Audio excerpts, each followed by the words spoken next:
Hey everybody, Austin here again with another channel backer Q&A session. For anybody that hasn't listened to one of these before, basically this is just a podcast style video where paid channel backers toss me some topic ideas and I discuss them for the length of the video. It could be a half an hour long, it could be an hour and a half long. We will see how much I can ramble today. So yeah, for anybody that's not used to this type of video on my channel, it's just one of those videos where you kick back, relax, listen to it while you do other stuff around the home or go for a run and, you know, pop on some headphones and load it up as a podcast, that sort of thing. But usually there's a lot of fun topics that we talk about, and yeah, we'll see what we've got here. So first set of topics comes from longtime viewer and backer MD Mister. First topic he asks is, what are your thoughts on virtual pinball machines? I think virtual pinball is cool. Now there's different types of virtual pinball. You've got, you know, recreations of real-world machines, which is like one subgenre of virtual pinball. But then you've got, you know, especially the older style, like video pinball, as we would call it, stuff like Devil's Crush, Alien Crush, Dragon's Revenge, and things like that. Both types can be really fun. I prefer the virtualization of real-world pinball machines because I play a lot of real pinball, and what's great about the digitized versions of those is that you can learn all the rules and then take that knowledge to the real game, the real world. And that helped me immensely when I first started playing pinball late 2010, early 2011. I was doing stuff like the Williams Pinball Hall of Fame, and then a couple of years later would be the Pinball Arcade, and those helped out just immensely, like when it came to learning pins that I had nearby. And I don't do as much virtual pinball anymore. The more video gamey side, like the Devil's Crushes and stuff like that, I find the physics to be a little less than desirable, and so, you know, I like the aesthetics and stuff like that, especially in Devil's Crush. I love the soundtrack, it really kicks ass, and the visual theme is really cool too, but yeah, the poor old physics kind of like don't hold up for me. And then virtualizations of real pinball machines, I don't play as often these days because I have less of a need to. Like, there was much more of a void to be filled when I first started playing pinball because I really only had one location to play, and they closed around midnight. I couldn't play like late at night. I didn't own my own machines yet. And so like digital pinball would fill that void for me. I would play for hours and hours. But these days I get my pinball fix so much, and I've been able to start owning my own machines again, and I've got so much experience now where like me learning the rules and then transferring that to the real thing doesn't really matter anymore because I already know all the rules for the real world machines. So but it still serves its purpose. I mean, not everybody can go play real pinball. Like, there are people out in the boonies that just don't have access to real-world machines, and it's a way of them, you know, to experience the games, you know, the sounds, the call-outs, the humor, and like, especially in the old Williams and Bally games. So I love it. I think it's great. I just don't experience it as much as I used to. MD Mister's next topic is, tell us the games that you like, but ones that don't work for playing on the YouTube channel. So there's a lot of stuff that I don't get to really talk about that much because they don't really work that well for my kind of format.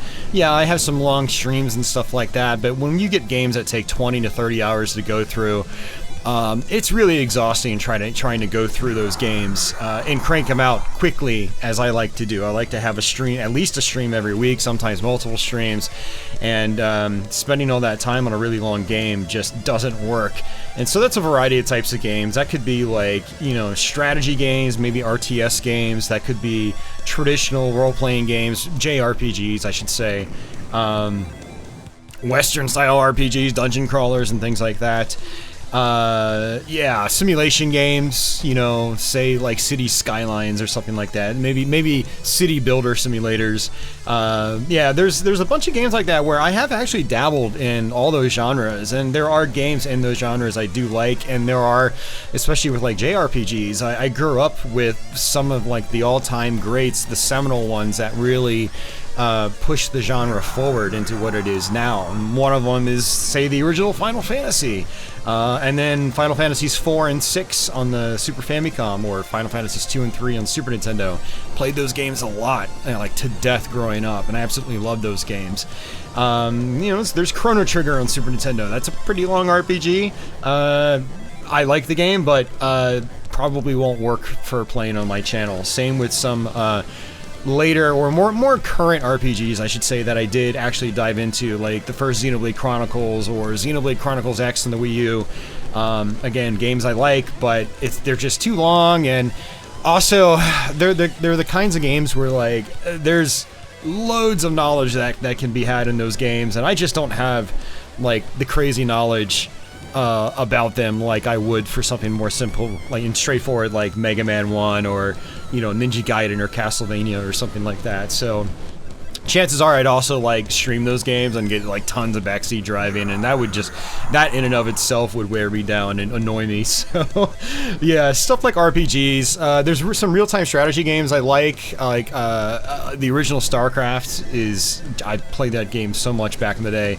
Granted, I didn't really do the single player. I only did multiplayer on StarCraft 1, and so like trying to cover that on my channel single player wise would be a real crapshoot, because I never really messed with the single player. But that's actually kind of on my to-do list. I would like to get familiarized with the single player in that game. Let's see, I'm trying to think of some other ones. I don't know. If they come to mind before the video ends, I'll toss them back in. But yeah, mainly it just comes down to long games. Long games are generally just not great for my channel. I have made a couple of exceptions. I've played through all the Souls games. What else did I do? I did Diablo 2 recently. That was like a 4-parter. It took forever, and that really wiped me out just doing that. But yeah, long games in general, I have done the occasional one, but they're a rarity in my channel because they're just not a great fit. Like having shorter action games I can easily knock out in one sitting, or do multiple games in one sitting, is much more ideal, and I think it provides more variety to my channel. MD Mister's third topic is, what are your favorite modern retro style boomer shooters?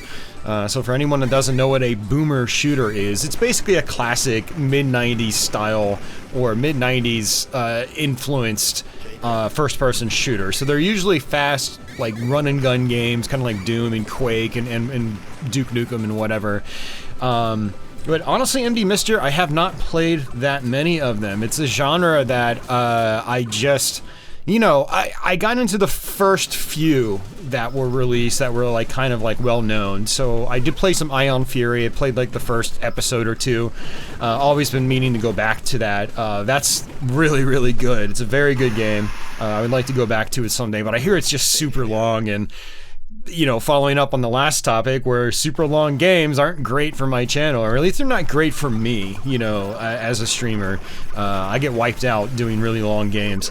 Amid Evil is another one. I bought that right when it came out. I thought it looked amazing. And I've since played through it a couple times. I do think it's a really good one. It's probably my favorite retro-inspired boomer shooter. It's more like Heretic than it is like Doom or Quake or something. It looks like Quake, but it's in a fantastical fantasy setting, more like Heretic. So you've got like one of your weapons is this wand, and it shoots out these blue homing projectiles, and you've got a sword that throws this like green wave attack, and it's just really cool. It's really good stuff. The other one I played was Dusk. And actually, you know what? I think Dusk was the first one I actually bought. I think Dusk and Amid Evil came out very close to each other. But Dusk was the one I was looking forward to the most, because it looked the most like a mix of, like, I don't know, Blood and Quake. And I did enjoy quite a bit of it, but I thought it kind of fell off the rails, like, in the second third of the game. I have a full playthrough on my YouTube channel if anyone wants to check it out. I have a full playthrough here of Amid Evil as well. But yeah, you know, I think those are really the only ones I've actually like really played like to completion, and I played them multiple times. There's a couple of others on my radar as well. Like I want to play Ultra Kill, which looks really fun.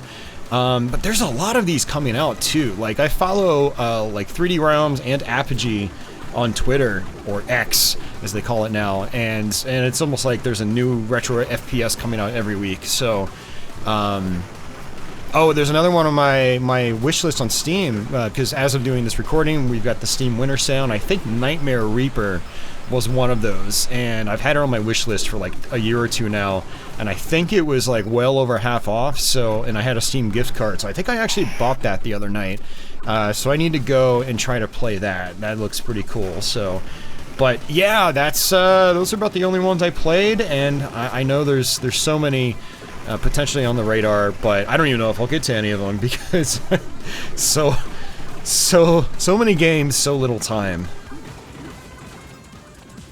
Alright, MD Mister's last topic is, do people you know in real life know about you being a YouTuber? Yeah, actually, quite a few do, because, you know, in the earlier days of YouTube, you know, you see interviews of, like, larger YouTubers, and they'd be like, do you tell people you meet, like, that you do YouTube? And they're like, oh, hell no, I don't want them knowing, like, I'm here, like, talking about retro video games online, like, blah, blah, blah, and for me, it's weird. I've always taken YouTube very seriously. Like, this is something I put a lot of time into, so why should I try to hide that?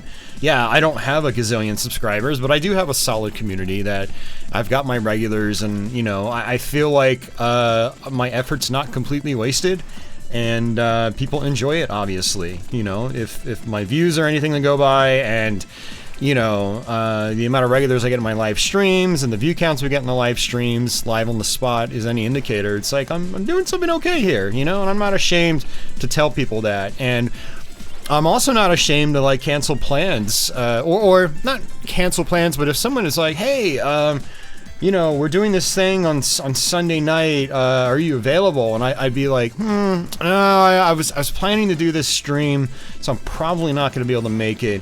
And then I do my YouTube stream for you guys. So, but yeah, no, a lot of people know that I do YouTube videos. However, I do also do pinball stuff, and I think a lot of the people that know my YouTube stuff locally is actually pinball people. Some of them I don't even think know that I have a larger channel focused on retro video game stuff. That said, there are some other people that follow my pinball stuff that do also follow my video game stuff here, and whatnot. So, yeah, people know about me being a YouTuber. My parents know, you know, they've known for a very long time. I mean, I was doing some of my earliest videos in their house, and I'd have like a do not disturb sign on the outside of my door so they wouldn't like barge in while I'm recording a crappy camcorder to TV, you know, video that could only last 10 minutes because that was the limit back then in 2009. But yeah, people definitely know for sure. Alright, the next topic comes from Scott Linux, another longtime viewer and supporter. Thank you very much, Scott. And thank you for your participation.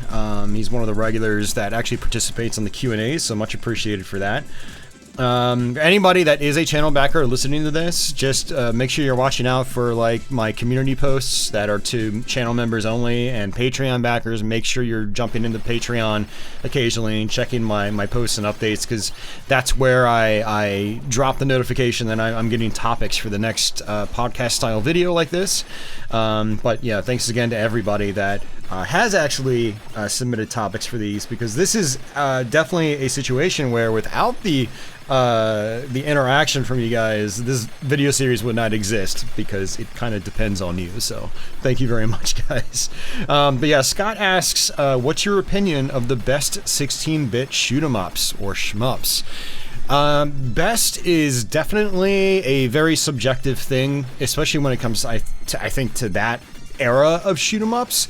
There are lots of shoot-'em-ups from back then that are generally like really well regarded that I just don't really care for that much. For example, I don't really like Gairs or Gaiarus, or however you pronounce it, on the Genesis. It's just the screen movement has always felt really weird. Like it never really felt good to shoot, and it's also not really a looker either. It's got some quality music that I really enjoy, but that's like the extent of that game for me personally. Another one, a big one, which is kind of turned into a meme thanks to Classic Game Room, but is Truxton on the Sega Genesis. And I don't really care for the first Truxton, or Tatsujin as it's known as in Japan. You know, early Toho Plan shmup, and you know, I just don't really get it. You know, it just doesn't do anything for me. There are more advanced shooters in the same vein on the same console, like Raiden or Twin Cobra, you know, stuff like that. Which Twin Cobra was also a Toho Plan shmup. So yeah. The best for me, again, this is wholly subjective. I wanted to like start off with those because those are oftentimes considered, in some cases, some of the best from the era, and I'm just like, yeah, I don't really get it. They don't really do much for me. But for me personally, like if it came to Genesis, I absolutely adore Musha, or Musha Alesta, as it's called in Japan. Really fantastic compile shoot 'em up. It's got that typical Alesta formula, but I feel like the amount of speed and the amount of enemies on screen and the way your firepower works in the game, and the soundtrack is just, I think it's one of the greatest cartridge soundtracks ever created. I can crank up the sound test on that game and then just let it play all day long, seriously. And I still do it, you know, several times a year, most likely. So, yeah, it can get a little repetitious, but I think, you know, they were able to really balance out the repetitious nature just with really cool background effects and good pacing. There are points where, like, the music kicks into, like, a whole other direction or, like, a different level of energy, like, right on beat as, like, a mini-boss is introduced, and stuff like that in game design just really gets to me in a good way, because, like, that's how, like, you get really memorable moments, you know, like, the second level, like, you get to, like, that the first mini boss, and then the music, like, peaks right as, like, you know, the scrolling stops and the boss appears, and then you're going through the rest of the level with, like, peaking music, and it's amazing. So, Musha is up there for me. I've been playing a lot of PC Engine Duo stuff lately because of the Analog Duo. And one thing I realized, and it's not that I just realized it, but it got me thinking about it again. Lords of Thunder, easily one of the best 16-bit shmups. It holds up the best. It's got great variety, great unique theme, great flexibility because you can play any of the first 6 stages in any order you want. You know, it's definitely more, I'd say, user-friendly with its shop system, and if you play the Sega CD version, like, you know, lighter difficulty level, you know, and it's got just one of the most killer hard rock heavy metal soundtracks ever in gaming, period. It's one of my all-time favorite soundtracks. Thunder Force 4, aka Lightning Force. It's misspelled, but yeah, a lot of people call it Lightning Force, but it's actually Lightning Force. It's kind of goofy, but yeah, Thunder Force 4. Just amazing polish on that game, like just the level of detail throughout each stage. You really feel like you're making like there's a progression throughout the whole game, which is good. It's not just random set pieces. It feels very cohesive from start to finish. It's got a killer soundtrack, lots of difficulty levels, which makes it, you know, gives a lot of replay value for more like seasoned players. But yeah, awesome game. I'm actually not a huge fan of parts 2 or 3 though. A lot of people are like, Thunder Force 3 is one of the best 16-bit shmups, and I'm like, maybe in 1990, but by the time 1994 hit, it's like, you know, it was old hat. So I'm also a little biased because I started with part 4. And so when I went back to part 3, and especially part 2, I was like, yeah, I can't do this. I mean, I did do it, but I didn't love it like a lot of other people seem to. So a lot of people will quote Thunder Force 3 as being one of the best 16-bit shmups. I would reserve that for part 4 and only part 4 personally. If we're going for like the cream of the crop.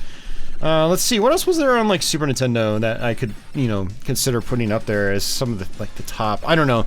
I'm actually not a good person to talk to about this one because I have a Shmups best to worst list I made almost 10, yeah, actually it's going to be 10 years ago come 2024. And I put some of people's favorite games pretty low on the list, or higher up on the list, I should say. like Space Megaforce and Axelay. I actually don't really care for those games that much. Compile shooters in general, actually, I've talked about this on my Discord with folks, but compile shooters in general, just there's something about them that I don't know if they feel sterile compared to my other personal favorite shmups. And Musha or Musha Elesta is like one of the exceptions to that rule. I love Musha, but yeah, I feel like it's just got its own unique feel compared to your typical compile game. And Space Megaforce kind of falls into that like typical kind of territory that, I don't know, like I said, it feels sterile despite all of its fancy graphical effects. And while the soundtrack sounds great, some of the music doesn't really do a whole lot for me in it. And then Axelay, I've always been of the mindset that the top-down stages are completely frivolous, tech demo worthy material. Like they're not that fun to play. They look cool, but if the whole game was like the side-scrolling levels, I would feel totally different, because then it would feel like an upgraded, Gradius entry or something like that. Like the side-scrolling levels look really nice. The gameplay's a lot more interesting. But yeah, I mean, on Super Nintendo, people always laugh at me for this, but I absolutely love Super R-Type. I've probably got 7 or 8 videos on that game on my channel here, or it's at least featured in some live streams. But despite its faults, it's got some of my favorite music on the Super Nintendo. I have a major soft spot for that early era of Super Nintendo where a lot of the games had like a more realistic art style, and Super R-Type has that in spades, and it just looks really cool. There's a lot of really good art design in that game. It looks fantastic. Some of it's ripped from, the arcade R-Type too, but a lot of other stages are like, completely unique and brand new to the Super Nintendo game. But UN Squadron is another one, Super Nintendo. That is a totally top tier shoot 'em up in my opinion. It is a little unconventional, but you got multiple difficulties. You got like you've got like 10 different ship types that you can get throughout the course of the game, which affects your firepower, options and whatnot. And there's just so many different ways to play the game, and and it's also got great graphics, great music, very snappy, responsive gameplay. And it's that early Capcom CPS1 era goodness where it's just bright colors, and it feels like an arcade game. It's great, and it's so early for shmups on the Super Nintendo as well. So I'm trying to think of what other shmups during that era I would consider to be the best. I don't know. I probably would have to mention a couple Neo Geo shooters. I mean, Viewpoint. Neo Geo is a 16-bit platform, but Viewpoint was just a huge staple at like Walmart arcades for me growing up, and it's still a great-looking game. Every time I do like a Neo Geo CD stream here, I fire that up. It's insanely difficult. Honestly, it's way too difficult for its own good, I think. But those first 3 levels in particular, I love. I can just steamroll those first 3 levels, and then level 4 can go screw itself. And most people haven't seen past that level. I have, but yeah. But I would still say, like, it's worth playing. It's got some really unique graphics and some real funky music, which is awesome. I mean, you've got like Polestar. Polestar is an amazing like R-Type clone with its own twists. Although now we're getting into like really late 90s stuff, and I don't even know if I would qualify that so much as 16-bit shmups anymore. But if we're talking like earlier Neo Geo era, where the games felt a little more in line with Super Nintendo, Genesis, and TurboGrafx at the time, then I would say something like Last Resort. Last Resort's actually a really fun shooter for the Neo Geo, and it's pretty short too. I think it only has like 7 levels, maybe even 6. I don't remember, but like it's really doable. It's not insanely difficult like a lot of other shooters are on arcade platforms of the time. So I don't know if I'd actually call it one of the best of the era, but it's I figured I should probably just like list some of the best on each platform, because the Neo Geos was on the market at the same time, so I think that's valid. I think Last Resort's definitely like one of the better Neo Geo shoot 'em ups, especially if we're talking early Neo Geo, like 90 through 92. Pretty sure Last Resort is probably closer to being around 92, maybe 93, but I want to say it was probably more like 92. It was an earlier game, so. But yeah, hopefully that, gave you some insight, Scott. All right, so now we have a few topics from the Girl Geek. So she asks, first topic is, in 2023 or 2024, what do you think the cutoff is for a console being considered retro? I thought about this, and I originally wanted to immediately say Xbox 360 and PS3, because there are a lot of games you can play, and they're perfectly fine on a CRT. They almost look like super PS2 games, or super Xbox, or super GameCube, if you wanted to make an analogy like that. But there are still quite a few games that'll run at like 720p and 1080p, and if you play them on an HD display, they don't look that old. I feel like if you start getting into like the Xbox Live arcade games, or just Xbox Live Marketplace games, whatever they started calling them. Because in the beginning, you had like digital downloads that were cheap and small, and they were just labeled Xbox Live Arcade, but eventually Microsoft moved out of that naming convention. And so a good example is, like, I've been playing recently Castlevania Lords of Shadow Mirror of Fate HD. That's a mouthful. But basically, it's a HD version of Mirror of Fate, which was originally a 3DS game. And I've been playing it on my big screen 4K 55-inch TV, and it doesn't even really look like an Xbox 360 era game. It almost looks like a PS2 game that's running at 720p, especially when you consider the frame rate. Or like the frame rate is sub 30 like the entire time you're playing it. And it drops even further. And so that, to me, like if we're talking about games like that where they just feel like modestly upgraded PS2 era games, then that to me is getting pretty close to feeling retro. Like, it's so far out from like what the norm is today, that it looks like it comes from a totally different generation. And that to me is a big part of what makes retro, is like, does it look like what we have access to in like the AAA sphere today? No, it looks nothing like it. Okay, it actually looks old then. And so, but that's not the whole library on 360 and PS3. I can make a lot of games look like they're retro. Like, I had fun trying to play the first Dark Souls on PS3 on my CRT at 480i, because you can do that on PS3.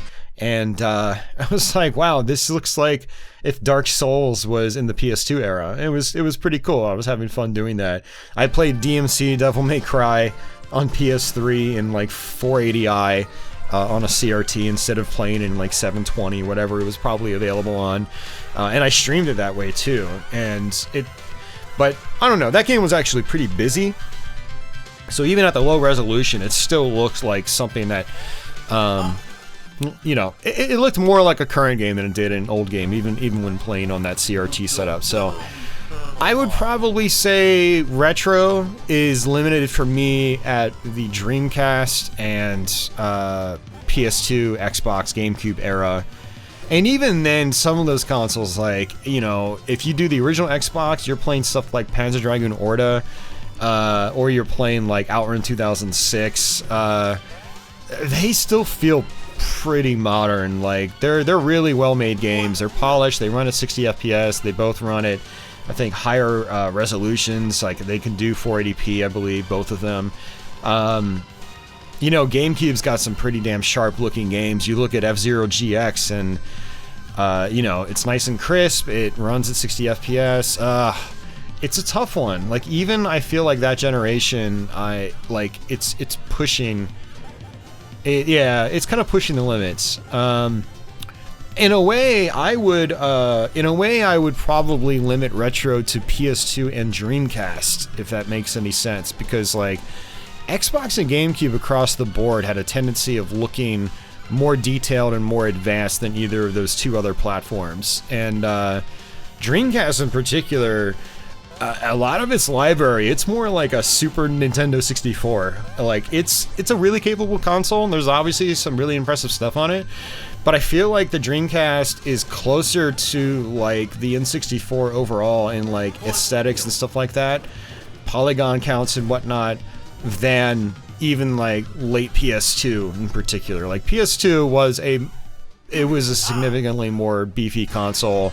More games with much more advanced looking visuals running at higher frame rates. Yeah, so maybe I would even just like cut it off at Dreamcast. And, you know, case in point, there's so much like retro focused stuff on Dreamcast. Like, that was the last true home arcade console, in my opinion. Yeah, PS2 had a bunch of arcade ports, but the arcade industry was changing really rapidly in the early 2000s. We didn't get a lot of Crazy Taxis or, you know, a lot of the stuff that was ported to Dreamcast. We didn't get any Power Stones on PS2. Like, you know, Capcom wasn't porting their stuff like crazy to PS2 like they were on Dreamcast. We didn't get Gigawing 1 or 2. We did get Gigawing Generations, but that was kind of a disaster on PS2. You know, we didn't get Heavy Metal Geomatrix. We didn't get Cannon Spike. We didn't get Mars Matrix or, you know, any of those Capcom shoot 'em ups like that. So, like, maybe Dreamcast is like the real good like cutoff for quote unquote retro. PS2 I would say should probably be tossed in there, if not right now, very, very soon. I mean, I play a lot of my PS2 stuff on CRTs, and when I'm playing something like Ridge Racer 5, or, you know, especially a lot of those earlier PS2 games, they definitely feel really old. They're, you know, I can't mistake Ridge Racer 5 for, say, Ridge Racer 6 or 7 or something like that. Ridge Racer 6 and 7, they both look pretty current. I mean, especially if you're playing them on an HD display.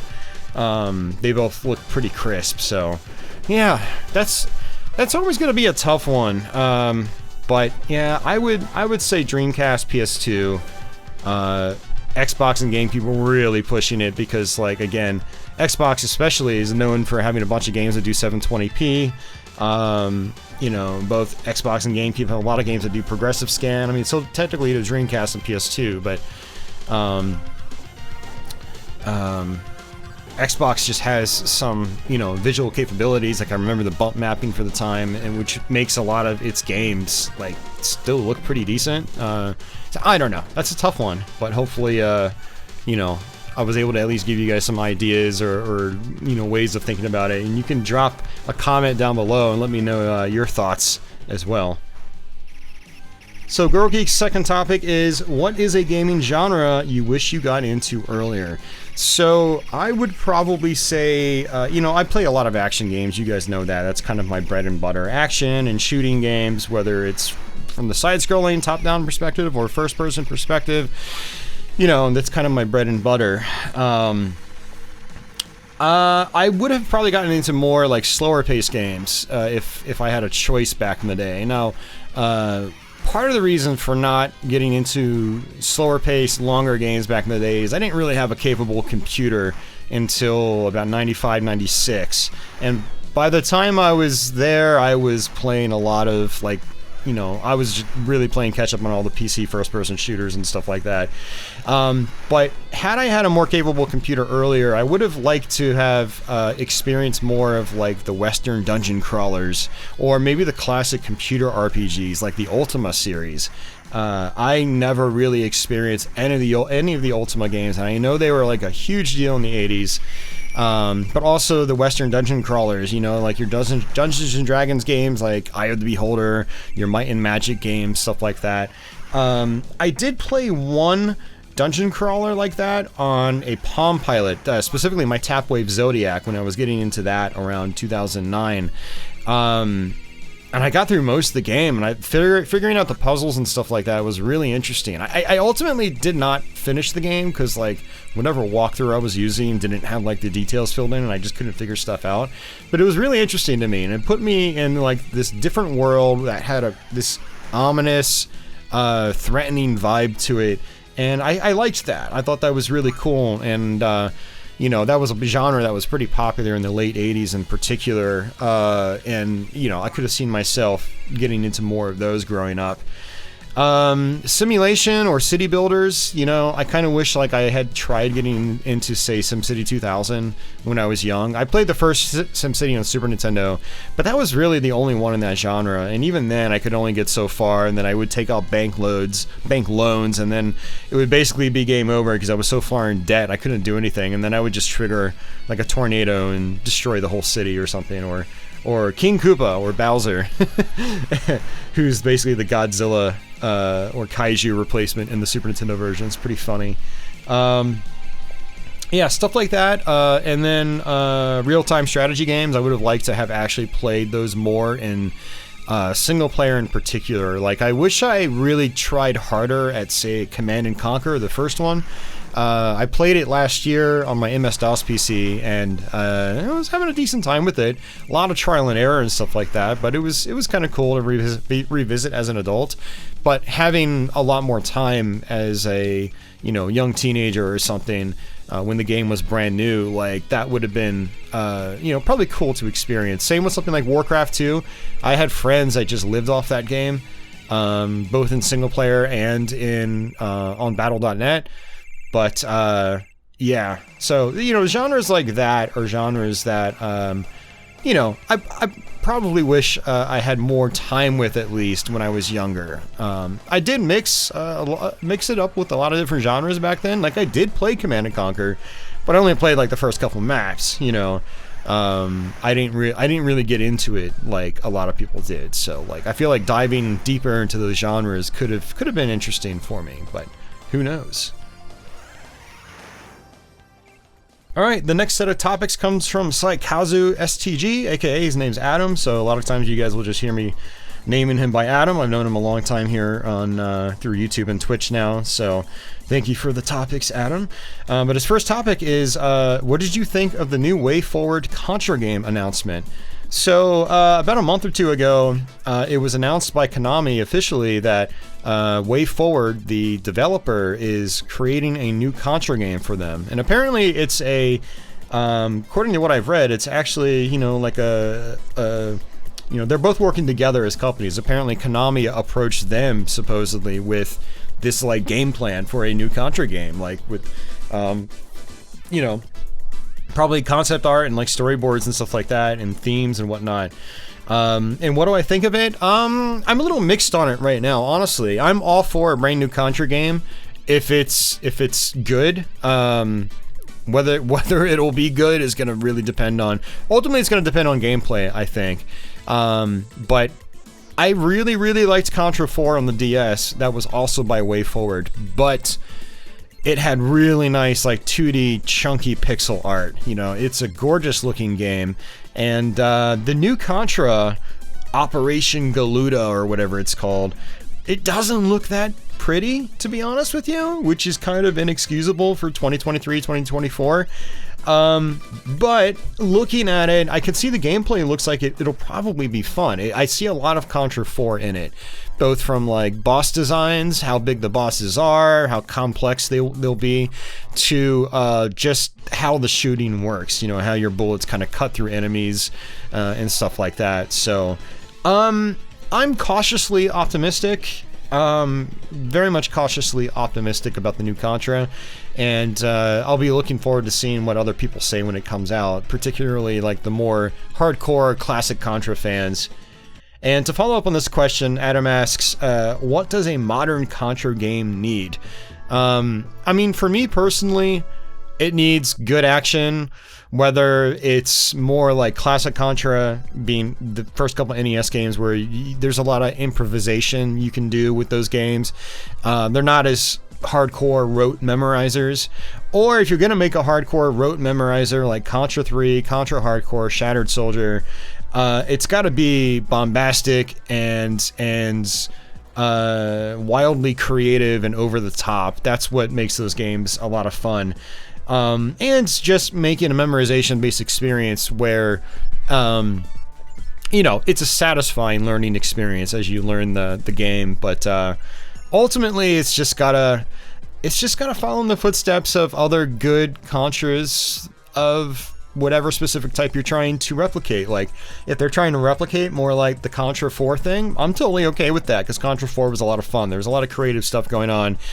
Hardcore memorizer, but it was creative and good. And as you learned it, it was more and more satisfying to play through. So if it's like that, I'll be totally okay with it. What does a modern Contra game not need? It doesn't need roguelike gameplay elements. It does not need to be top-down. It does not need to be that other Contra that came out years ago, Contra Rogue Core, I think, that didn't even feel like a Contra game. And if you tried like strafing in a direction and shooting in another, you walked half as fast for some reason, which is kind of the opposite of what you want. You want to be able to walk at least just as fast as normal so you can dodge stuff while still shooting. Oh man, I have a live stream on that, and I think I played it for an hour and a half, and I was like, all right guys, we're switching over to Hardcore Uprising on the Xbox 360. Even though I had no idea what I was doing, I was having a hell of a better time with it, because it actually felt like a Contra game. That one was by Arc System Works. But yeah, I mean, a Contra game just needs to have Contra elements and not do stupid things, not have it look too terribly egregious. I mean, Contra means a lot of different things for a lot of different people these days, because it's had so many different iterations. Like, you had the original arcade games, but then you had the ports on NES, and the ports on NES still feel unbelievably good today and so much fun to play, but you actually have to tap the button and mash. Whereas from Contra 3 through Shattered Soldier and Neo Contra, you're literally just holding down the button, and you know, every character has like a rapid machine gun to start, and they're hardcore memorized. There's enemies fly in at you at lightning speed, and bosses are big and bombastic and over the top and just wild.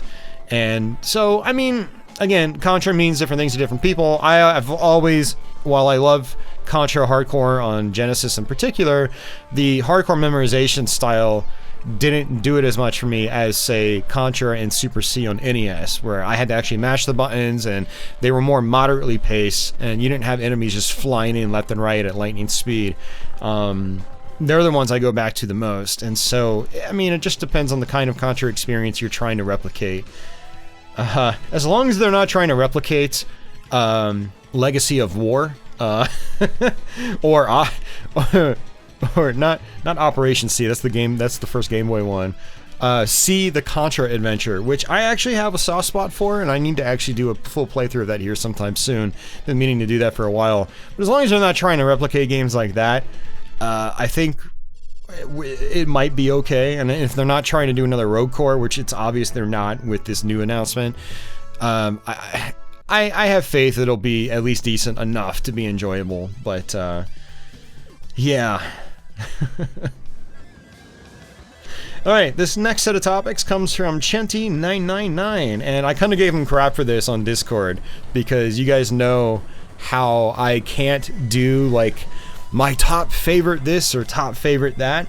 To be fair, he did ask, what are your top 3 games, not just your top 1, and what are your top 3 movies? And I can't answer that question wholly, because I've seen so many movies and I've played so many games that it's impossible for me to have a list of 3. I'd probably have to have a list of at least 25, probably upwards of 50 when it came to video games. But I'll just name off a couple of my favorites in each. So starting off with top 3 games, I'd obviously have to mention the first Super Mario Brothers. It's one of my most played Mario games and the one I go back to the most. It still feels so good to play today, and it's so simple. It's one of the best, like, pick up and play kinds of games ever. Same with the first Castlevania. Absolutely adore the first Castlevania. And then I'd have to lump in Castlevania 4. Castlevania 4 I play way too many times every year. Absolutely love the first Ninja Gaiden. I love Mega Man 2. I love Mega Man X. I love Mega Man X4. I love Doom. I love Wolfenstein 3D. I love Quake. There's just so much stuff to potentially name that it is very difficult to name any, to name just 3. I mean, I love F-Zero. I love F-Zero X. You know, I had mentioned Lords of Thunder and Mucha earlier. Those are all-time favorites for me. And if you gave me time, like that list of like just 10 or 12 games I just named would probably have to expand into like, I thought I was being generous with 50, but now that I think about it, I just rattled off like 10 games right away. I would need a list of 100 probably to be like a good, honest list. I can't just name 3. So, as far as top 3 movies, a lot of stuff from me would come from like the 80s and 90s, and maybe a couple of like early 2000s-ish movies. We actually kind of talked about this on one of my streams the other night, but man, I love some of like the all-time greats in the 80s, like Ghostbusters. Ghostbusters is the first one, is like one of the best movies I've ever seen. I could probably watch that movie every day. It's so good. Back to the Future, that was a staple of my upbringing, and I still absolutely adore that movie when I watch it. It's so good. RoboCop from the late 80s, another amazing one. That one's super violent, but it's also super good. Like, it doesn't screw around, and I love that movie. Beetlejuice, same era, absolutely adore that movie as well. Blade Runner, that actually came out the year I was born, but I really got into that one over a decade ago, and that's one of my all-time favorites now. I have to go back every now and then and watch it again. From the 90s, there's stuff like The Crow. I got into The Crow about 10 years ago. That's an amazing one for me. I go back and I watch that once every now and then. It's fantastic. The Matrix in 99. Matrix is one of my all-time favorites. And that's one of those where I actually like the entire series. Like, a lot of people they fell off board after the first one. But, whenever I watch the first Matrix, I'll usually watch the other 2 back to back, and then I'll go watch the Animatrix as well. I still haven't seen part 4 though. Some people say like if you're a fan of the others, like it kind of makes sense, but I don't know. I still haven't bothered to pull the trigger on that. I loved Inception from what was that, 2008, or was it maybe 2010? My brother and I, that was one of the first movies where like we actually went and paid to go see it like a second, and then I think a third time. We enjoyed like the concept so much, and it's one I've rewatched many times on Blu-ray. There's a lot of other movies actually that I've got in my personal collection that, I try to buy only movies now that I consider either to be personal favorites or ones I'd at least like to watch again in the future. Who Framed Roger Rabbit? That's another great one. I absolutely love that movie. I picked that one up I think sometime last year. Man, I'm trying to think of other stuff off the top of my head, but I'd have to look at my movie shelf. But yeah, because I gave them crap in the Discord server, Danielle, the girl geek, she said, what are your top 3 foods? So I responded in there with a couple of emotes. I don't know if they picked up on that. But for me, it's pizza, tacos, and burgers. Those are my top 3 foods. If anyone ever asks me, where do you want to go eat? It's going to be at one of those 3 types of places, either a burger joint, a pizza joint, or a taco joint.